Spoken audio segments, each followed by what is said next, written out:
While the Trump administration is taking aim at major Canadian export, the U.S. Commerce Department is hiking anti-dumping duties on Canadian softwood lumber to 20.56%. Canada has always been of the thought that we need to meet force with force. The president has got what he wanted, which was a headline tariff number.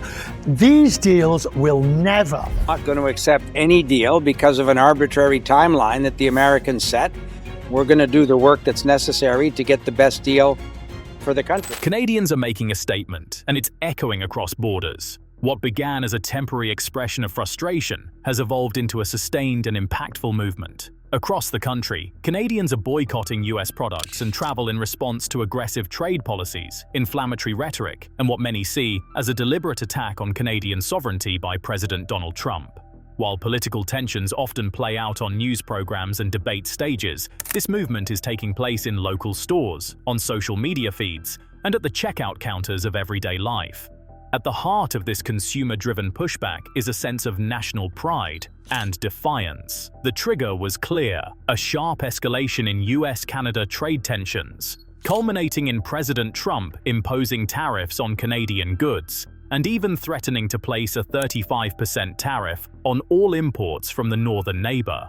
Even more inflammatory were his repeated, casual suggestions that Canada might become the 51st state, a remark that struck a nerve across the political spectrum in Canada. The backlash was swift. Carney didn't stay silent. In fact, he's emerged as one of the most outspoken, challenging Trump's actions. Calling out not just the economic recklessness of the trade war, Carney's bold stand began as a pointed critique of Trump's tariff escalation. While many political and business leaders chose their words carefully, trying to walk the line between diplomacy and even Trade Minister Dominic LeBlanc stated plainly that Canada is ready to negotiate, but will not capitulate. "We're prepared to stick around and do the work needed," he said, after leaving Washington without a deal. Yet, what's happening outside diplomatic circles is perhaps even more telling. Across Canada, citizens are making decisions that reflect a growing determination to protect their economic and cultural independence. One store in Ottawa, Maker House, is emblematic of this shift. The shop, which exclusively sells Canadian-made items, has seen a dramatic surge in sales since the start of the trade conflict. According to founder Gareth Davies, business is booming, up 80% overall and nearly doubling the week before Canada Day.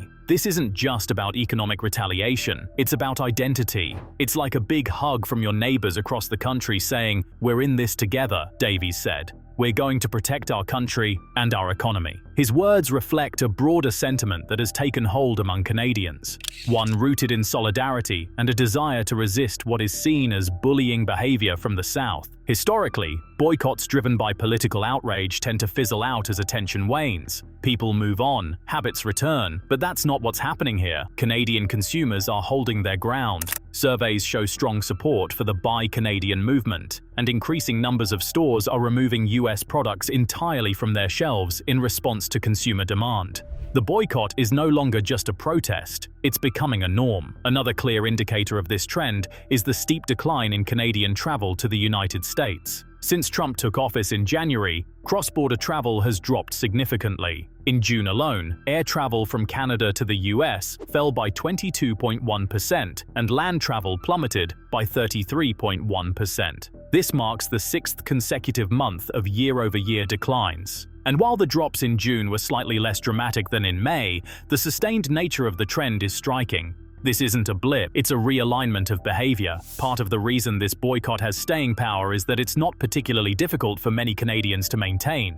Domestic alternatives exist for many American goods, especially in sectors like food, clothing, and household items. Canada's own manufacturing base, though smaller than that of its southern neighbor, is robust enough to provide many everyday products. And when it comes to travel, Canadians have plenty of alternatives. From coast to coast, the country is filled with stunning natural beauty and vibrant cities. Internationally, Europe and Asia remain appealing destinations for those looking beyond North America. And chocolate bars wrapped in patriotic expressions like, "These products are more than novelty items. They are badges of identity. They are a way for Canadians to signal their resistance and their pride at the same time." According to Carney, the imposition of aggressive tariffs, particularly the proposed 35% across-the-board tariff on Canadian goods, was not just economically harmful, but deliberately antagonistic. This isn't negotiation, Carney said. It's punishment. And it's a direct attack on the principle that nations, especially allies, should deal in mutual respect.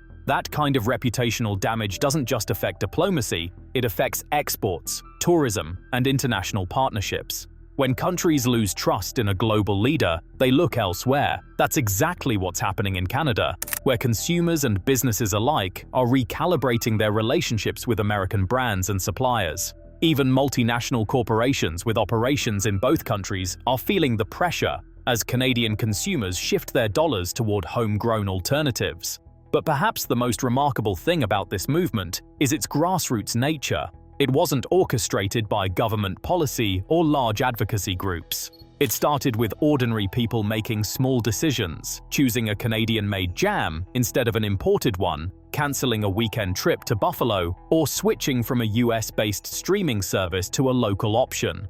Those decisions add up. They send signals to business leaders, to policymakers, and to foreign governments.